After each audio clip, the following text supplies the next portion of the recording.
নমস্কার, শ্রবণ সঙ্গীতে আপনাদেরকে স্বাগত। আমি প্রবীর। আমাদের আজকের গল্পটি পাঠিয়েছেন আমাদের শ্রবণ সঙ্গী পডকাস্টের একজন প্রবীণতম শ্রোতা বিকাশ দে। বিকাশবাবু থাকেন আসামের রেল শহর বদরপুরে।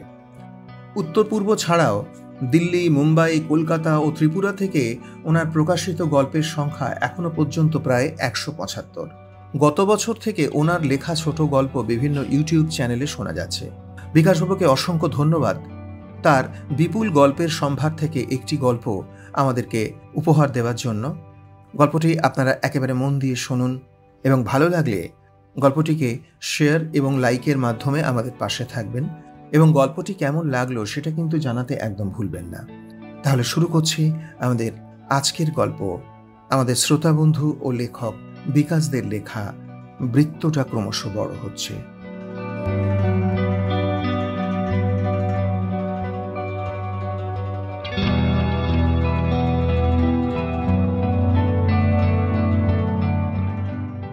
দুর্গাপুজোর সময় শিবতোষ ও সুজিত এসেছে, থাকবে কিছুদিন।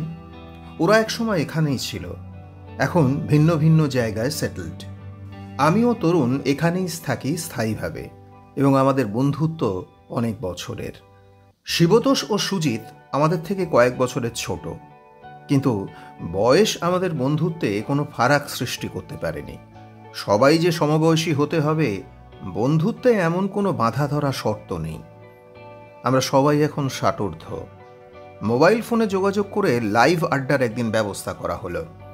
কিছু সময়ের মধ্যেই ঘরের ভেতরটা বাড়তি অক্সিজেনে ভরে উঠেছে। একেবারে নির্ভেজাল আড্ডা। রসালো কথাবার্তার ফাঁকে ফাঁকে নানা প্রসঙ্গ উঠে এলো, বেশিরভাগই স্মৃতির পাতা থেকে। আমরা সবাই অসমে থাকি, কিন্তু সে সময়ের কলকাতার প্রতি টান ও আগ্রহ মোটেই কম ছিল না। 70 দশকের কলকাতার অস্থির রাজনৈতিক অবস্থা, সিনেমা থিয়েটার, সাহিত্য, কফি হাউস সবই টুকরো টুকরোভাবে আমাদের আড্ডায় এসেছে এবং অবধারিতভাবে 70-80 দশকের কলকাতার ফুটবল, হারিয়ে যাওয়া সেই সোনালি দিনের কথা। নস্টালজিয়া আমাদের কয়েক দশক পেছনে নিয়ে গেল। সুজিত বলল, বুঝলে, ওই ব্যাপারটা হচ্ছে 1975 সাল আইএফএ শিল্ডের ফাইনালে ইস্টবেঙ্গল 5 গোল দিয়েছিল মোহনবাগানকে, মনে আছে? শিবতোষ বলল, এ ঘটনা কি ভুলবার বিষয়? কলকাতা লিগে মোহনবাগানের হয়ে আকবর ইস্টবেঙ্গলের বিরুদ্ধে গোল করেছিল ম্যাচ শুরু হওয়ার মাত্র 17 মিনিটের মাথায়। অবিশ্বাস্য সেই গোল। আর সেই ঐতিহাসিক দিনটা ছিল 12ই জুলাই 1976। শিবতোষ বলল, আচ্ছা, আমরা কি ফুটবল নিয়ে একটু বেশি গড়াগড়ি খাচ্ছি? সুজিত বলল, খাবই তো। আরে বাবা, সেই সময় কলকাতাকে বলা হতো ফুটবলের মক্কা। তারপর স্মৃতির পাতা থেকে কিছুটা বেরিয়ে এসে সুজিত আমার উদ্দেশ্যে বলল, বিকাশদা, তুমি তো এখনো লেখালেখি চালিয়ে যাচ্ছ। ইদানিং ইউটিউবে তোমার বেশ কয়েকটা গল্পও শুনেছি। তোমার স্টকও তো খুব একটা কম নয়। এখন একটা গল্প বলো তো, যা আগে কখনো শুনিনি। এবার শিবতোষ আমার দিকে তাকিয়ে সাবধান করার সুরে বলল, শোনো বিকাশদা, বেশি গেঁজা মারবে না, কিন্তু চেষ্টা করবে যে কোনো সত্যি ঘটনা একটু রং চং মাখিয়ে বা বার্নিশ করে ছেড়ে দাও, জমে উঠবে। তরুণ বলল, এমন গল্প বলবি যাতে রেশ অনেক দিন থেকে যায়। শিবতোষ বলল, গল্পটা ছোট হলেই ভালো হয়। ওদের কথাগুলো শুনে একটু মুশকিলে পড়ে গেলাম। আমাকে চুপ করে থাকতে দেখে তরুণ বলল, বেশি শর্ত চাপিয়ে দেওয়ায় তুই বোধহয় একটু চিন্তায় পড়ে গেছিস। দেখ, শ্রোতাদের পছন্দ অপছন্দ তো থাকবেই। নে, এবার তুই শুরু কর বিকাশ। যারা ততটুকু নামী বা প্রতিষ্ঠিত হতে পারেনি, যেমন আমি, তাদের কাছে কেউ গল্প শুনতে চাইলে কার না ভালো লাগে। সাহসের কাছে ভর করে শুরু করলাম আমার গল্প।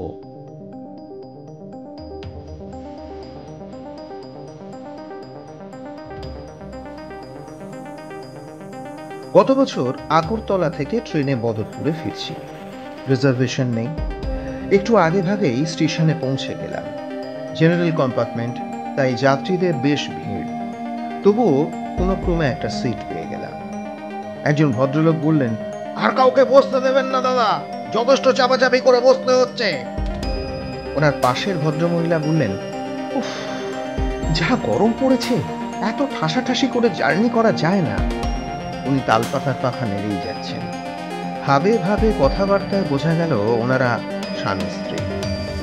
ট্রেনের পাখাটা ধুঁকতে ধুঁকতে কিছুক্ষণ চলার পরেই বন্ধ হয়ে গেল। এক যাত্রী পকেট থেকে চিরুনি বের করে পাখাটা চালাতে একবার চেষ্টা করলো, কিন্তু লাভ হলো না।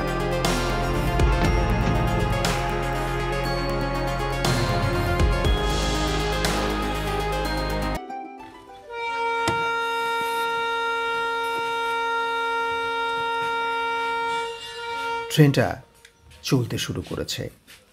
হঠাৎ একটা মেয়ে এসে আমাদের সবার উদ্দেশ্যে কাতর সুরে বলল, কোথাও একটু জায়গা পেলাম না, প্লিজ একটু বসতে দেবেন। সুজিত আমাকে বলল, হ্যাঁ হ্যাঁ হ্যাঁ হ্যাঁ হ্যাঁ হ্যাঁ, ধরে ফেলেছি তোমার গল্পের বিষয়বস্তু। একঘেয়েমি সাদামাটা প্রেমের গল্প। মেয়েটির সঙ্গে কোনো পুরুষ যাত্রীর কথোপকথন, আস্তে আস্তে ঘনিষ্ঠতা, অবশেষে কয়েক বছর পরে বিয়ে, এই তো? যত সব রাবিশ। তরুণ বলল, আরে আরে আরে শোনো শোনো শোনো সুজিত, এরকম তো নাও হতে পারে, আগে বিকাশকে বলতে দাও। তারপর আমার দিকে তাকিয়ে বলল, বল বল বল, তুই যেটা বলছিলিস বল। আমি বলতে লাগলাম। মেয়েটির কথা শুনে ভদ্রলোক ও ভদ্রমহিলা মুখ ঘুরিয়ে জানলা দিয়ে বাইরে চোখ রাখলেন, যেন এরকম প্রাকৃতিক দৃশ্য আগে কখনো তিনি দেখেননি। একজন যাত্রী চড়া সুরে মেয়েটিকে বলেই ফেলল, আরে এখানে বসবে কোথায়, আমাদেরই কষ্ট হচ্ছে। আমাদের উল্টো দিকের বেঞ্চে শেষ প্রান্তে প্যাসেজের দিকে জিন্সের প্যান্ট টি শার্ট পরা একটি 23-24 বছরের ছেলে বসে আছে। মেয়েটির অসহায় মুখ দেখে বেঞ্চের কিনারে এক ফালি জায়গা ছেড়ে দিয়ে সে ইশারায় তাকে বসতে বলল। থ্যাঙ্কস বলে মেয়েটি টুক করে বসে পড়ল, যতটুকু পারা যায় আর কি। মেয়েটি বলল, এতক্ষণ ধরে খুঁজছি, কোথাও ফাঁকা নেই, আজ বড্ড ভিড়। ছেলেটা বলল, এই ট্রেনে সব দিনই এরকমই ভিড় হয়। ভদ্রলোকটি বললেন, আরেকটা ট্রেন বাড়ালেই পারে। ওনার স্ত্রী বললেন, কামরা বাড়ালেও তো পারে। অন্য এক যাত্রী বলল, মিটার গেজের কামরা শর্ট, এদিক থেকেও মিটার গেজ উঠে যাবে, স্থান নেবে শুধু স্মৃতির মিউজিয়ামে। ছেলেটা বলল, এই সরকারের একটা প্রশংসা করতেই হয়, এরা ট্রেন চালু করে ত্রিপুরার সাথে অবশিষ্ট ভারতের যাতায়াতের সুবিধা অনেক গুণ বাড়িয়ে দিয়েছে। দু একজন মাথা নেড়ে সায় দিলেন। মেয়েটি জড়সড় হয়ে বসে আছে।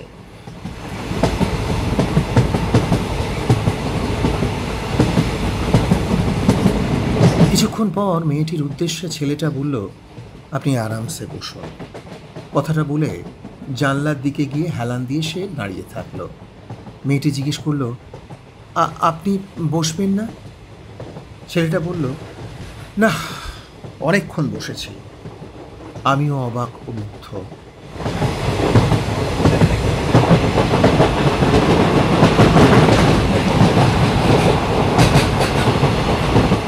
সুজিত বলল, কেন অবাক কেন? তরুণ বলল, সব কিছু কি খুলে বলতে হবে? সুজিত বলল, না তবুও। আমি বললাম, অবাক হবার কারণ ছেলেটা এই বয়সে এরকম একটি মেয়ের উষ্ণ সান্নিধ্য স্বেচ্ছায় ছেড়ে দেওয়ায়। শিবতোষ বলল, আচ্ছা মুগ্ধ কেন? আমি বললাম, ছেলেটির ভদ্রতা ও উদারতা দেখে। মেয়েটির অন্য পাশে এক মাঝবয়সী লোক। ছেলেটা লম্বা কামরার অন্যদিকে চলে গেল। কিছু সময়ের মধ্যেই এই মাঝবয়সী লোকটা মেয়েটির সাথে ভাব জমাতে চেষ্টা শুরু করে দিলেন। ওদের কথাবার্তা শুনে জানতে পারলাম মেয়েটি গুয়াহাটিতে ইঞ্জিনিয়ারিং করছে, বাড়ি আগরতলা। আজ শিলচর গিয়ে মাসির বাসায় থেকে কালকে সকালের ফ্লাইটে গৌহাটি উড়ে যাবে। সেই জিন্সের প্যান্ট পরা যুবক ছেলেটা বেশ কিছু সময় পর ফিরে এসে মেয়েটার কাছে গিয়ে দাঁড়ালো। তার সিটে বসে পড়ায় মেয়েটার বোধহয় একটু অস্বস্তি হচ্ছে। সে জিজ্ঞেস করল, আপনি বোধহয় বসার জায়গা পাননি না? নিশ্চিন্ত ভঙ্গিতে ছেলেটি বলল, আরও দু একটা স্টেশন পার হলেই পেয়ে যাব। কিছুক্ষণ মেয়েটির দিকে মুগ্ধ দৃষ্টিতে সে তাকিয়ে রইল। সুজিত বলল, আচ্ছা তুমি কি ওই মেয়েটি বলেই চালিয়ে যাবে নাকি? আমি বললাম, কেউ তাকে জিজ্ঞেস না করলে তার নাম জানবো কি করে বলো তো? সুজিত বলল, তুমিও তো জিজ্ঞেস করতে পারতে। শিবতোষ বলল, "হ্যাঁ, তা আবার হয় নাকি? অপরিচিত সঙ্গীত যাত্রীর নাম হুট করে কখনো জিজ্ঞেস করা যায়?" সুজিত বলল, প্রথমে অপরিচিতের সাথে টুকটাক কথা বলা শুরু করে কিছুটা ঘনিষ্ঠ হতে হবে, বোঝাতে হবে ও বিশ্বাস করাতে হবে যে তুমি নিরাপদ আশ্রয়, তোমার কোনো ছুঁই ছুঁই বা খাই খাই কোনো মনোভাব নেই। তাহলেই তার নাম কেন, ঠিকানা, মোবাইল নাম্বার সবই আদায় করা যায়, বুঝলে? আমাকে উদ্দেশ্য করে তরুণ বলল, তোমরা তো জানোই এই কথা বলার থেকে ওই অবজার্ভ করাটাই তার বেশি পছন্দ। সুজিত বলল, অবজার্ভ করতে গেলে একটা স্ট্যান্ডার্ড ম্যাগাজিন কিংবা ইংরেজি পত্রিকা চোখের সামনে ঝুলিয়ে রাখলেই হলো, বুঝলে? এই অবজার্ভ করা যায়, তাতেও নিজের ইমেজটা বাড়ানো যায়। শিবতোষ বলল, ওগুলোর দরকার নেই, নিজের লেখা একটা বই ঝুলিয়ে রাখা যেত। কথা প্রসঙ্গে সুযোগ বুঝে জানিয়ে দিতে হবে এই যে এই বইয়ের লেখক স্বয়ং তুমি। সুজিত আমার দিকে ফিরে তাকিয়ে বলল, ও তুমি তো আবার প্রচার বিমুখ। তরুণ বলল, প্রচার বিমুখ তো অনেকেই, কিন্তু প্রচার বা প্রশংসা পেলে কার না ভালো লাগে? হ্যাঁ, এটাও আমার মনের কথা।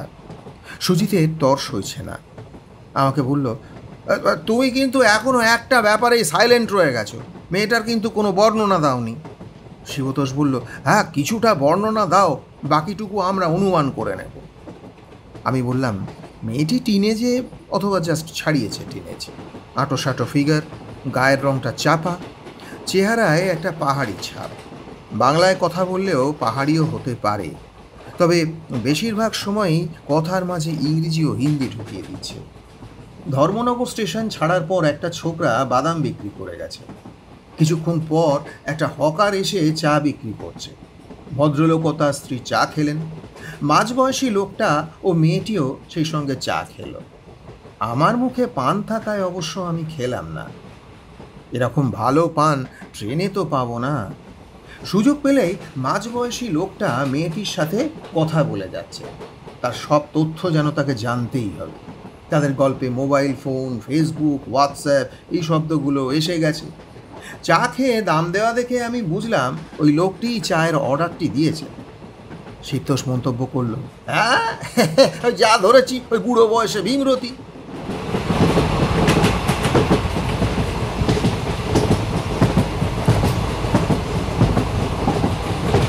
যত স্টেশন পার হচ্ছে ট্রেনটা ততই ফাঁকা হচ্ছে।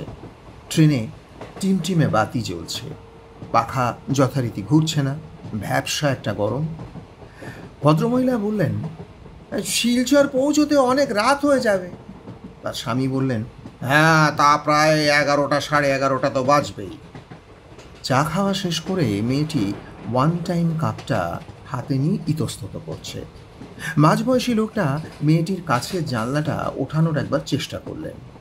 ব্যর্থ হয়ে ইশারায় মেয়েটিকে ট্রেনের ভেতরেই খালি কাপটা ফেলে দিতে বললেন এবং নিজেও সেটা তাই করলেন।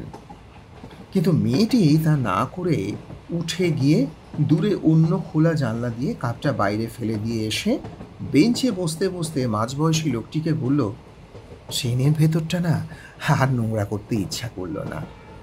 মাঝবয়সী লোকটা একটু হেসে বিদ্রূপের ভঙ্গিতে বললেন, তুমি একা নোংরা করলেই বা কি হবে? চেয়ে দেখো, কতগুলো খালি কাপ, বাদামের খোসা, রজনীগন্ধা শিকড়ের খালি প্যাকেট পড়ে আছে। মনে হচ্ছে ট্রেনটা যেন একটা ডাস্টবিন।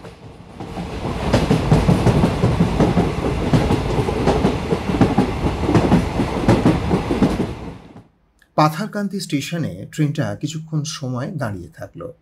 সঠিক কারণ জানা যায়নি, যেমনটা হয় আর কি। বদরপুর স্টেশনে ট্রেনটা পৌঁছানোর পর আমি নেমে পড়লাম।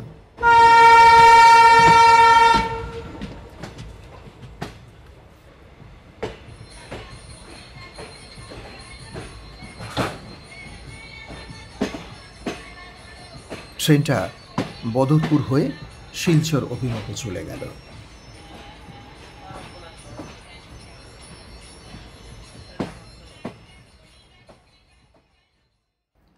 এর ঠিক পরের দিন সকালে খবরের কাগজটা হাতে পেয়ে এক ঝলক দেখেই চমকে উঠলাম।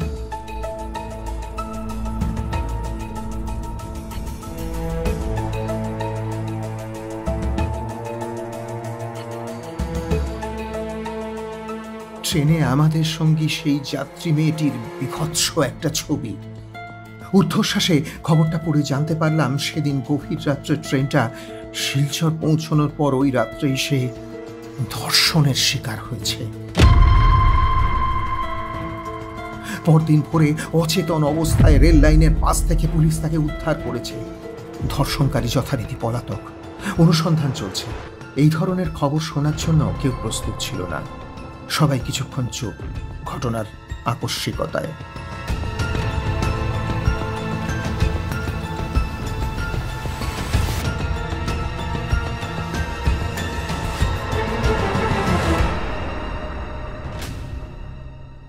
নীরবতা ভাঙল সুজিত। ধিক্কারের সুরে গর্জে উঠল, কোন কোন শালা ধর্ষণ করেছে? একটু থেমে বলল, নিশ্চয়ই নিশ্চয়ই শালা ওই ওই মাঝবয়সী ভদ্রলোকটা, শালা হারামজাদা। শিবতোষ বলল, জিন্সের প্যান্ট পরা ওই ছেলেটিও হতে পারে, বুঝলি? ওই ভালো মানুষই দেখিয়ে যে সিটটা ছেড়ে দিয়েছিল বদমাইশি করতে প্ল্যাটফর্ম তৈরির জন্য। হ্যাঁ, আমি বললাম, কে বা কারা ধর্ষণকারী তা অবশ্য জানা যায়নি। হয়তো ওদের কেউ হতে পারে, আবার নাও হতে পারে। তরুণ বলল, আসল অপরাধী সহজে তাড়াতাড়ি ধরা পড়ে না। সুজিত আমার দিকে তাকিয়ে বলল, কিছু বলছো না? কিছুক্ষণ ধরে চুপ করে কি ভাবছো বলো তো?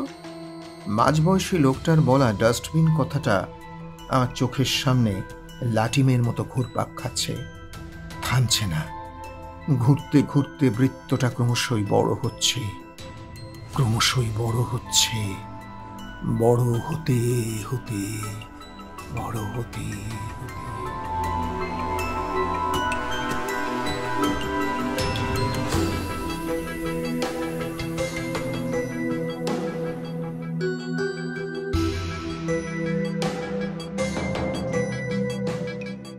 শেষ হলো আমাদের আজকের গল্প, বৃত্তটা ক্রমশ বড় হচ্ছে। বিকাশ রায়কে অসংখ্য ধন্যবাদ আমাদের পাশে থাকার জন্য। তাহলে আজকের মতো আমি প্রবীর বিদায় নিচ্ছি। খুব তাড়াতাড়ি ফিরছি আমাদের পরবর্তী আরও একটি আকর্ষণীয় গল্প নিয়ে। সবাই ভালো থাকবেন, আনন্দে থাকবেন। নমস্কার।